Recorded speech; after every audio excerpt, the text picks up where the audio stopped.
We often talk on this show about the disconnect between political talking points and the real world. But tonight we have a rare look at political rhetoric facing off against reality on camera right before our eyes. Because yesterday, a fast food worker named Shanika Rayner showed up at a congressional public forum to ask a simple question. And the folks at Think Progress published the video that resulted. So now we can all watch what happens when Republican Congressman Dennis Ross of Florida is forced to explain his opposition to raising the minimum wage to a real-life minimum wage worker. Would you support the Obama Act of raising federal minimum wage? No. And why not? Because I think it would do more harm to our economy than anything. You work at ours, the cost of products, the cost of services are going to go up. If we're going to make it a living wage, who's going to pay for it?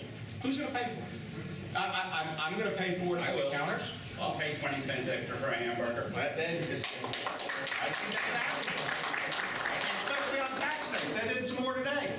I mean, you're welcome to do that. With that being said, he said he'll pay. So if he'll pay, and I'm going to work every day, busting my butt. I want to know, would you take a walk in my shoes? Sir, every day. Every day. Would you take a walk in my shoes? Knowing that I was going to lay your tie and your suit down just for a day. That's all in 24 hours. And take a walk in my shoes. I was a child at age 12 mowing lawns. I have worked my entire life. I have walked that path many times that you're walking today, and I'm glad I did, because it built me an appreciation for what I know this country allows me to have. And that is the enjoyment of my fruits of my labor. And if the government's going to tell me how much I can get paid and when I can work and when I can't work, then we've got a serious problem in this country. Well, it sounds like you can mark Congressman Ross down as a no on the offer to spend a day working at Arby's for minimum wage. But don't worry, he knows all about surviving on low-wage work because he was once a 12-year-old with a lawn mowing gig. You see, an increased federal minimum wage is an extremely popular policy that for some reason is having a hard time actually getting passed into law. And there is a new study that explains why. We may be a democracy on paper that isn't what we have become in practice. What is this thing we call democracy? Do the buildings of the national capital give the answer? National structures exist in other nations, but democracy is not architecture. Democracy lives in the lives of our people. There are a few basic principles of democracy. One is that the will of the majority should determine what the government does, with some obvious restrictions. Today, that is not always the case. The will of the people has been tossed aside to make way for the will of an influential few. Here's an example. Last year, Senators Joe Manchin and Pat Toomey, a Democrat and a Republican, came up with legislation that would expand background checks and close loopholes in the current system. Most people thought this was a good idea. 90% of Americans, including a lot of gun owners, supported the idea of expanded background checks. 90% of Americans support universal checks. 88% of gun owners support background checks. Democrats 95%, Republicans 87% in favor of background checks. Background checks for people buying guns are among the most popular policies of any kind. And even though the majority of people were behind the idea of background checks, an influential few were not. The shooters in Aurora, the shooters in Newtown, they're unrecognizable. They're not going to be in the system. Who is going to be in the system? You and me. Guess who won out in the end? The gun control legislation that was supposed to tighten background checks was defeated today in the U.S. Senate. The Manchin-Toomey amendment was defeated despite broad popular support. And a new study out of Princeton and Northwestern University could explain why. Two political scientists looked at almost 2,000 policy cases over 20 years, trying to answer some basic questions. Does public opinion translate into actual policy? And whose opinion matters? They found that average citizens' preferences have essentially zero estimated impact upon policy change. You heard that right. The average voter's opinion just doesn't matter. So what does?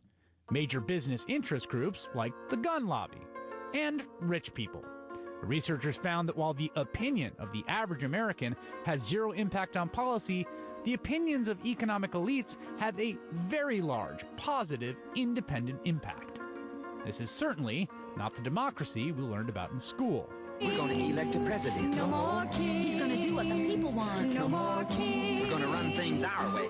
In fact, it sounds like the textbook definition of oligarchy, or government by the few. So if the will of the people is not enough to get something popular like a background check bill passed, it's important to get a billionaire involved. Enter former New York Mayor Michael Bloomberg. Yesterday, Bloomberg announced he'll be spending $50 million of his own money to build an organization to challenge the NRA and pursue an expansion of background checks. This is not a battle of dollars. This is a battle for the hearts and minds of America so that we can protect our children, protect innocent people. Because that's the way American politics works in 2014. If you want to get a broadly popular piece of legislation passed, you better find a billionaire, a powerful business interest group, who agrees with you.